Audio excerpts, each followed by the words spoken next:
Nilinaw naman ng pamunuan ng Barangka National High School sa Marikina City na malayo sa West Valley Fault ang kanilang eskwelahan kaya walang dapat na ipangamba ang mga magulang at estudyante sakaling magkaroon ng malakas na lindol.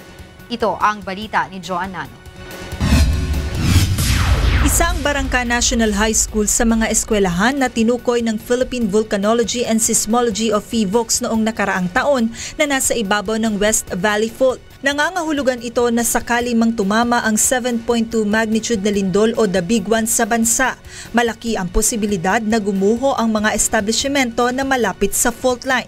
Ngunit nilinaw ng pamunuan ng eskwelahan na batay sa assessment ng PHIVOLCS na isinagawa noong mga huling buwan ng nakaraang taon.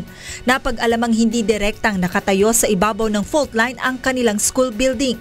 Ang binigay nila sa aking assessment with Dr. Solidom nung magkaroon kami ng pag-uusap ay ang Barangka National High School is within the 5 meters to 10 buffer zone ng tinatawag nilang West Valley Fault Trace. Nabigyan din nila ako ng parang certification from agency na safe naman yung school building. Kaugnay nito, pinawi naman ng school principal na si Ma'am Mita Abergos ang pangamba ng mga magulang at estudyante sa bantang pagguho ng kanilang mga silid-aralan. Ito yung ginibang gusali dito sa Barangka National High School. Ngunit paglilinaw nga ng principal nitong eskwelahan, ang gusaling ito ay dati nilang kantin at stockroom at hindi mga classroom. Kung kaya't wala itong magiging epekto sa mga gagamiting silid-aralan ng kanilang mga estudyante, lalo na sa mga senior high school.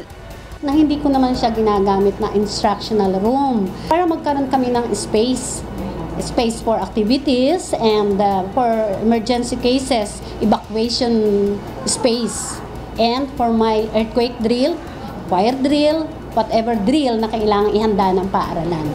Tinatayang aabot sa mahigit 1,000 mga mag-aaral ang magbabalik eskwela sa naturang paaralan, kung saan nasa 140 ang nag-enroll para sa senior high school. Tiniyak naman ng principal na sapat at handa na ang kanilang mga classroom para sa lahat ng mga estudyante mula grade 7 hanggang grade 11.